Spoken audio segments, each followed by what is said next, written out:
So when I say elevate audit for everyone, I do generally get the question of, well, what does that mean to me? And that's not only for my department, but that's also for our business partners and the industry. Hello, everyone. Welcome to another episode of the Audit Podcast. I'm your host, Trent Russell. Today on the show, we have Jamie Meziere. Jamie is the Chief Audit Executive at FedEx. If you are watching us on YouTube and you're looking at the video, I always thought this was super interesting. FedEx was not the first, one of the first clients I had when I was in public accounting, and they pointed this out to me, and now I can not stop seeing it. So if you're looking at my screen, or if you ever see the FedEx logo again, if you're not aware of this, if you look in the white space between the E and the X, there's an arrow. So the arrow represents speed, precision, and moving forward. I just thought it was really cool once I saw it. And it's one of those things, again, if I see a FedEx truck going down the road, I rarely ever look at the words FedEx. I always look at the white space with the arrow there. The other thing that you might notice, again, if you're looking at on the video, when we show the episode with Jamie, she's in her office and she has these FedEx block letters on the table behind her. And there is, I think, like a piece of glass between the wood and the logo, so you can see the reflection.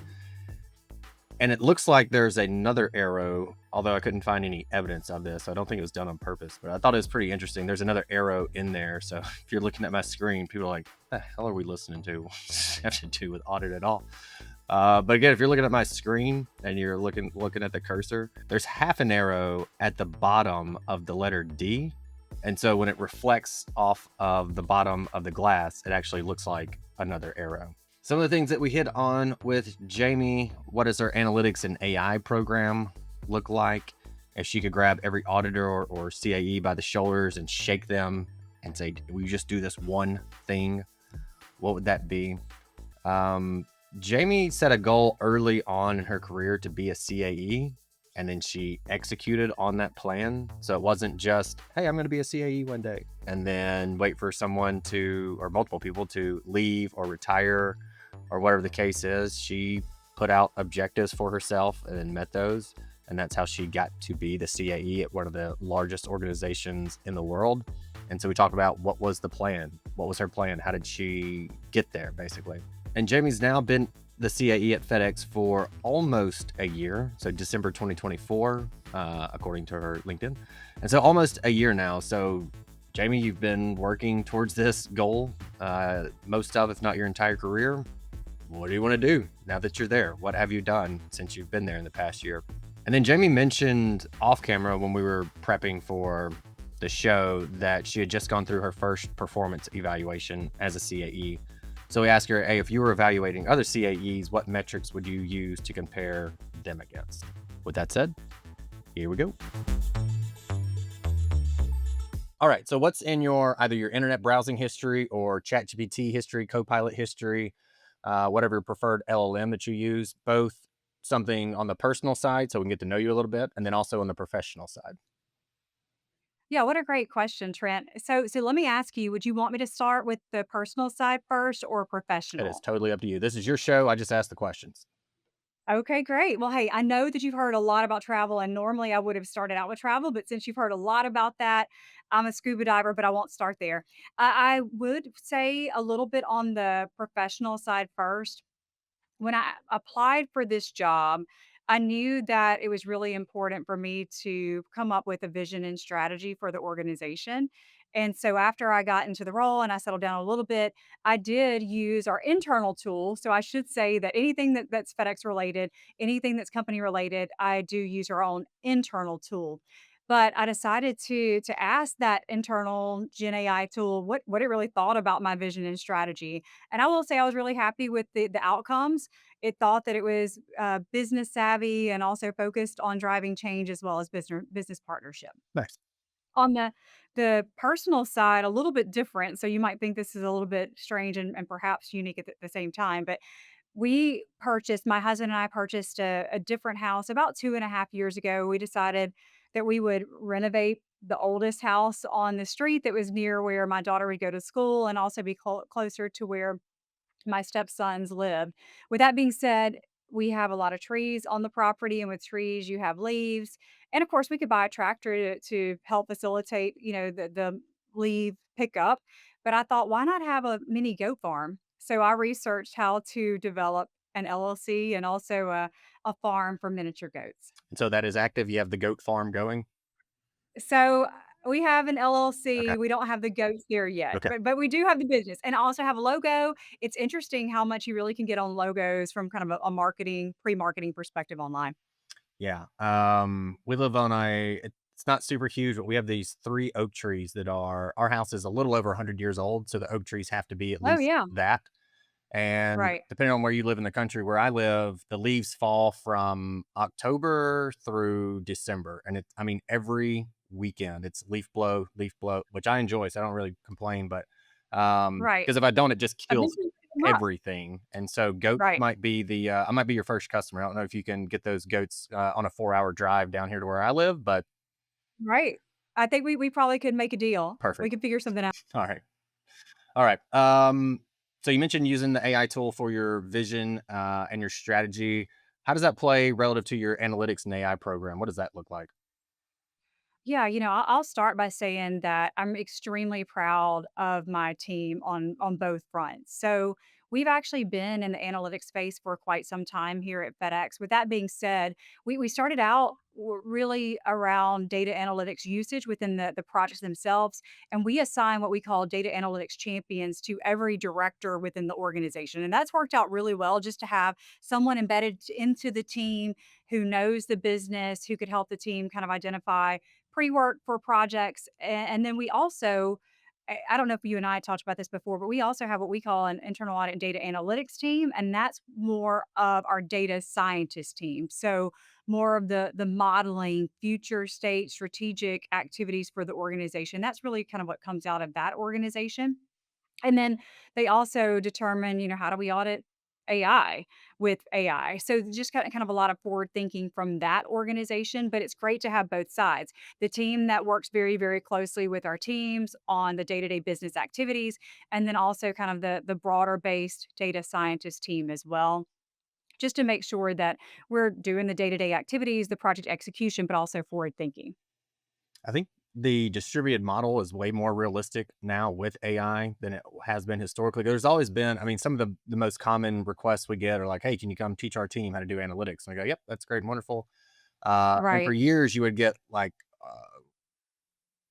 about 10% of people would kind of latch on and become a data champion. And now that we have AI, it's closer to 50% of the people that we work with become like legitimate. Here's a control. I can go test it using analytics, or here's a dashboard that I built, whatever the case is. So I think well, I know that is significantly more realistic than it has been in the past. And to have even then the COE, so you have your data scientist center of excellence, is fantastic for those that can go that route. And then to put folks in those data champion roles is also great. And so that's something that I hope people are starting to understand, is that is almost every audit department can have some version. Every audit department can have some version of a distributed. Almost all can have a version of similar to yours, but maybe scaled up or down depending on the size of the organization, where they have a center of right. excellence and a distributed. So Yeah, it's a I fantastic agree. way You can to. kind of scale up or down depending on size of organization, but I do think it works out really well because again, you're close to the business, you work on the project execution, and then also you have the broader based activities of the COE model, and that just helps for future state of the organization as well. Hey, everybody, we're going to take a quick break from our guests. And if you need to get analytics or AI actually working in your internal audit department, or if you already have some of it, you feel like you're not really getting exactly what you need out of it, there's more, you're not getting that, go to the show notes, look for the Green Skies Analytics link, click it. On the website, there'll be other links that you can click that'll take you directly to a calendar to schedule time. It's literally 3 clicks to get the time scheduled, to get it figured out. All right, back to the show.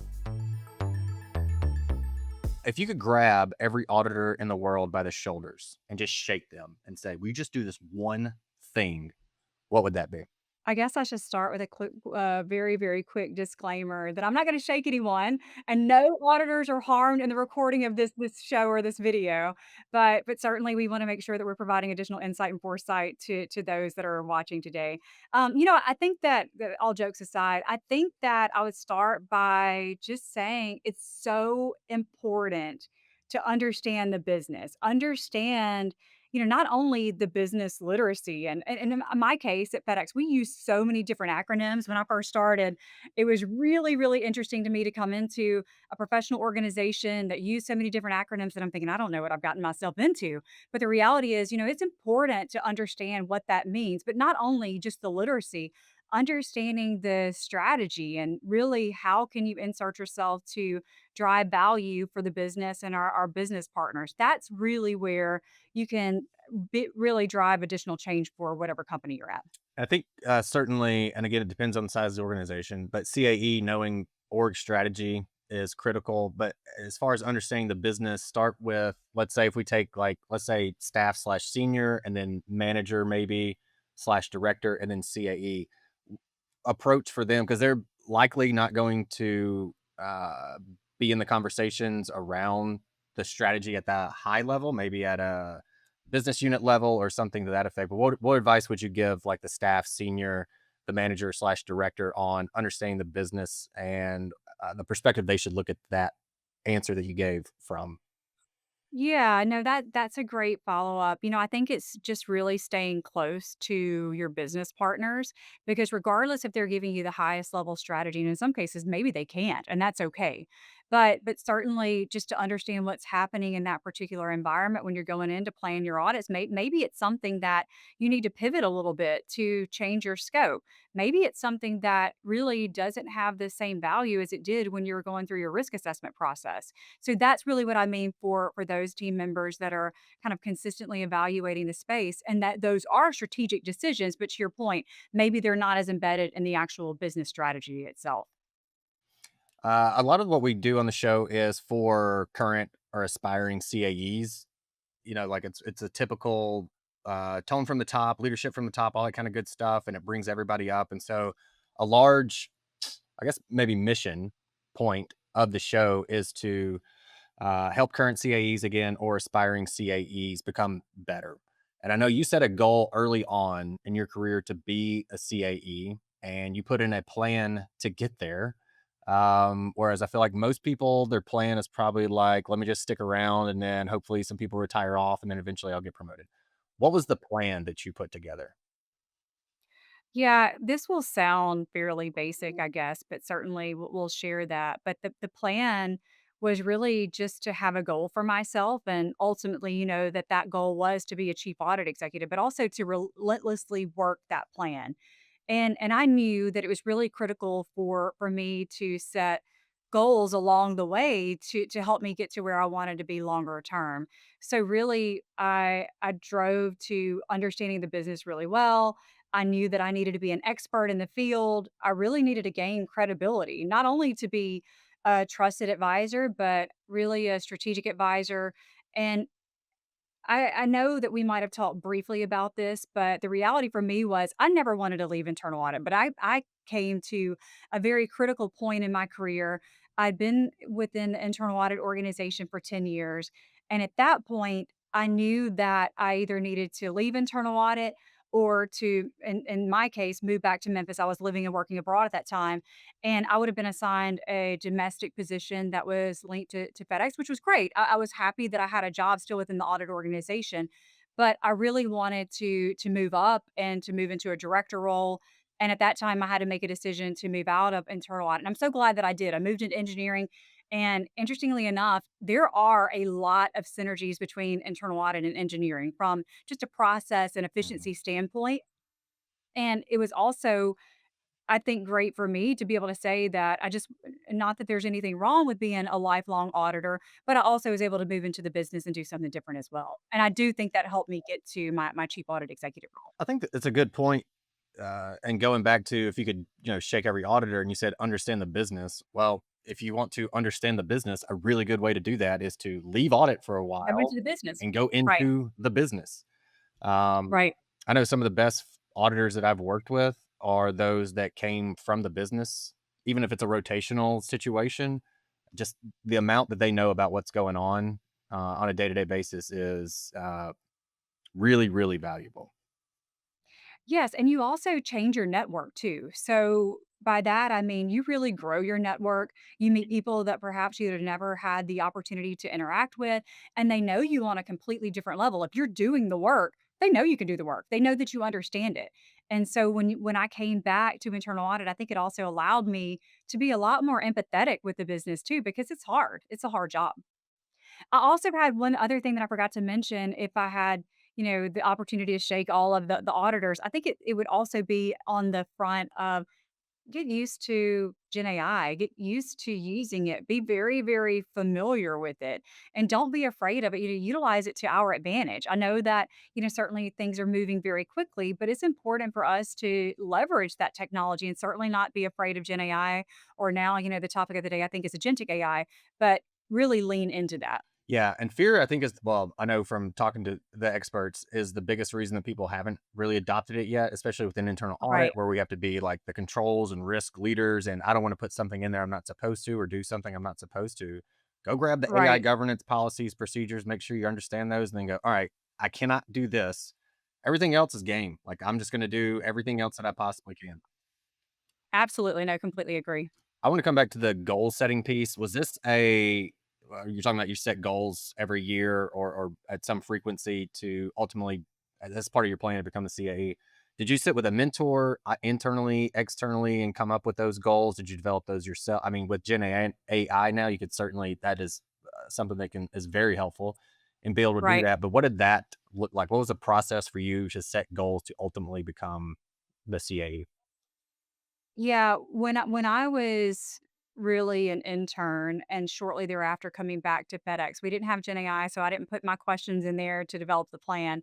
I wish that had been the case at that time, but I did have several great mentors, some that were mostly internal to FedEx, but then also some outside of the company. And I do think it's really good to have a good balance of people that are within your own industry, within your own company, people that you really can lean on for opportunities for advancement and they know you, they can champion you in your career. But then also having people that are outside of the company that are just a little bit of a different perspective too. And I think that that helped me navigate some of the more difficult decisions that I had from a career standpoint, one of which was to move and live and work abroad in Brussels, Belgium. That was a tough family decision. And great. I knew that I needed and wanted to live abroad and that was a perfect opportunity for me to do that. But still from a personal standpoint, that was a tough, a really tough opportunity for me to navigate over those 3 years of living abroad. And then after the 10 years of being in internal audit, again, you're deemed somewhat of an expert. And at that time, I knew I either needed to come back to the US and be committed again to being a lifelong auditor, or I needed to move out of the audit organization. And that's what I did. So it was really good to have people both inside and outside of the organization to talk to. So you mentioned mentoring. We had Alex on. He represents the IAA from the perspective of the mentoring program that people can be a part of either as a mentor or a mentee. Although at the timing of this episode being published, the window has closed, but go check that episode out. Or if you're interested, go, search for it. You can find it online, see when it's going to open back up, put a calendar entry in there, save it off so you can apply. I think they basically take everybody as a mentee. But anyway, I know the IA puts on programs like that. And since we're talking about this plan that you put together and how to become a CAE, I know that you're also part of, I believe it's Vision U. Is that what it's Vision U? Okay. It is Vision University, right? That the IAA puts together. And so it is for current and future aspiring CAEs. I know we've had Jenna Smith on, friend of the show, who is also part of that program. Um, so anyway, just tell folks about that and maybe the impact it's had on you. Yeah, so I'm really glad that I had a chance to go through the program. I'll be honest, when I heard about the program, I was very, very new to my seat as Chief Audit Executive.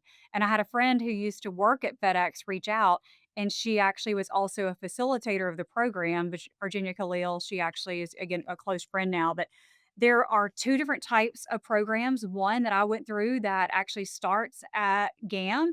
So you can then continue GAM, go through, kind of the time frame that you're there, but then also have about 40 additional hours of CPE following that to basically go through the program and they give you a lot of different things to focus on and at the end you graduate. So I'm a recent graduate of Vision University. There's another program that's a little bit of a different model where I think you go on more of kind of a weekly cadence. Don't quote me on that again. My model is a little bit different where we went for a 6 month time frame for a certain amount of time each month. But I think there's also the weekly cadence. But I thought it was a really fantastic approach to really make sure that you had the right foundation for yourself as a chief audit executive to understand not only about vision and strategy and areas of focus that you would focus on for the particular company that you work for, but also really to have a broad-based network because of course you meet a lot of chief audit executives or aspiring chief audit executives in the program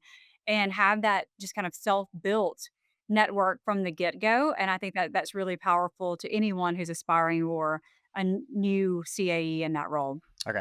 I mean, between the mentoring program, mentoring's so important, and I'm trying to get the word out there Yeah, around it's for a great program. CAEs. Yeah, that there's the IAA has a lot to offer on that front, and people should check that out. It is, I mean, to be able to ask somebody a question that they had to probably learn the hard way from, and them go, Right. "Oh, don't do that. Just do it this way." And the amount of, I Yep. mean, heartache, stress, anxiety, years of experience that you can save and close that gap just by asking a mentor that's been there is very, very important for a lot of different reasons. But so we haven't had a chance to talk about Vision University on the show, so I saw that you were there and wanted to make sure that we Right. at least plug that to some degree. So okay. So you've put the plan together, you put your goals together, you vision you'd this thing also. So there's CAE. Right. What do you want to do in the role now? Well, Trent, I have a video. Is it okay if I share that? Excellent. Welcome to Internal Audit, where our vision is simple: elevating audit for everyone. We're here to elevate internal audit as a fundamental pillar of operational excellence by fostering a culture of digital innovation and serving as a catalyst for positive change. We drive change through strategy, organization, people, and automation. And we never lose sight of where we came from. With our foundation of excellence, we're packing up our purple chips and moving forward to create what's next. From executing the business plan to cultivating strong relationships and focusing on technology, internal audit remains data-driven, provides timely, relevant results, and always acts as a catalyst for positive change. Together with the business, we support continuous improvement through three pillars: excellence, or enhancing audit quality and effectiveness; innovation, by using technology to streamline audits and deliver deeper insights; and collaboration, building strong relationships and supporting transformation. We are Internal Audit. We elevate, we innovate, we collaborate. Together, we create value for everyone. Yeah, so Trent, what I want to say is here's to elevating audit for everyone. So when I say elevate audit for everyone, I do generally get the question of, well, what does that mean to me? And that's not only for my department, but that's also for our business partners and the industry. So you had your first CAE performance evaluation fairly recently. Um, if you were evaluating other CAEs, what metrics would you compare them against? Yeah, great question, and no pressure on my first eval, right? Since I was relatively new to the role.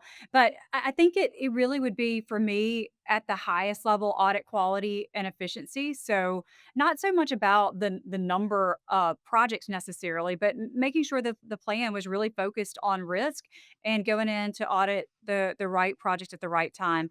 The other area I think that is critically important, which we've talked a bit about today, is on business partnerships. So having some level of stakeholder satisfaction scores. We do that here at FedEx. So after the projects, we do send out surveys just to gauge how well the project went, regardless of the opinion, just to make sure that if we have areas of opportunity that we do continue to focus on those. And I think the other thing that would be interesting to me is really on the industry side. So where do we as chief audit executives land from an industry leadership perspective? You know, are there certain areas that we are benchmarking on from kind of a KPI standpoint? Are we contributing to certain forums or publications? And really just continuing to drive adoption of new audit tools across the industry. What new audit tools are you talking about? Yeah, so I think it depends. I think it depends on company, but I do think that leaning heavier into AI, Gen AI, and certainly now agentic AI, I think that those are a lot more progressive for the audit organizations than perhaps what they were even a year ago. And I know that for a while, people thought that AI, Gen AI, and not even at that point, agentic AI were just kind of the topic du jour. But the reality is they're here with us. It's not going away. And we certainly need to be able to utilize those tools within our own audit processes, but then also advancing to how do we audit AI with AI?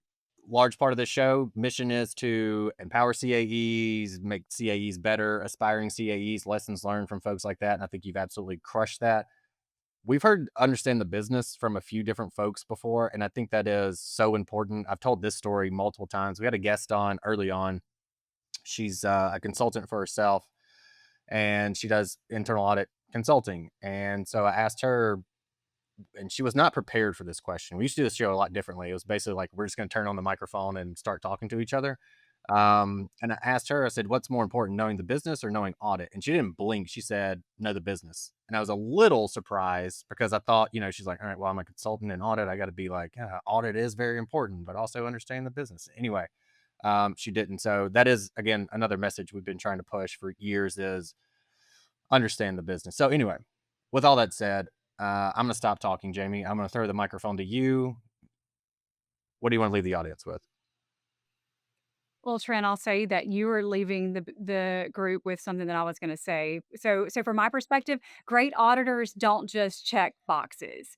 And the important thing that I wanna say about that is they truly do understand the business. So I think you're reading my mind when you said that earlier, but it's not only understanding the business, but building those strong partnerships, driving meaningful change across the company, no matter what company you work in. And when you focus on adding value, real value, your insights are just, so invaluable. The other thing that I'll mention is really at the heart of every successful audit is a deep understanding of the business and a genuine commitment to make sure that we're there to help the business succeed. Regardless again of what industry you're in, that's really the main thing. And I just wanted to say a huge thank you to you, Trent, for allowing me to come on today. And thanks to everyone who listens to this episode.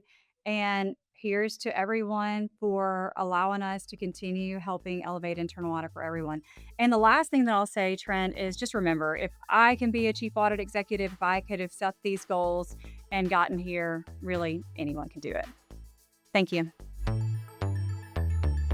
Hey everyone, thank you very much for listening to this episode of the Audit Podcast. Whatever platform you're listening on right now, I'm sure there's a subscribe button somewhere, so please hit the subscribe button there. If you're listening through iTunes or Spotify, feel free to go give us that 5-star rating. It only took me about 16 seconds to give myself a 5-star review, and it really helps to get future guests to come on the show, so we'd really appreciate that. Lastly, be sure to check out the show notes and follow us on all our social media channels on Instagram, on LinkedIn, and on TikTok. Also, if interested, please sign up for our weekly newsletter from the Audit Podcast. Thank you all. Have a great one.